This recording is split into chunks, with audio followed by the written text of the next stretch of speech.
ప్రియ దేవుని బిడ్డలారా, అందరూ అనేటటువంటి మాట ఏందనంటే నేను పరిశుద్ధాత్మ చేత నడిపింపబడుతున్నాను అని అంటారు. నేను పరిశుద్ధాత్మ చేత నింపబడి చెప్తున్నాను అని అంటారు.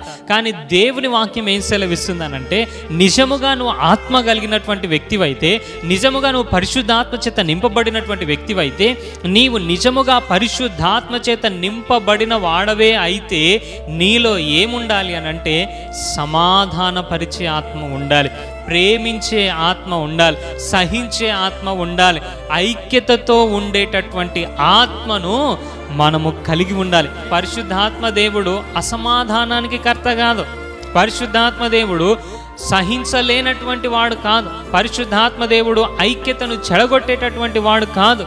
పరిశుద్ధాత్మ దేవుడు ఏం చేస్తాడు అనంటే ఐక్యతలోనికి నడిపిస్తాడు, సమాధానంలోనికి నడిపిస్తాడు, ప్రేమలోనికి నడిపిస్తాడు, సహింపులోనికి నడిపిస్తాడు.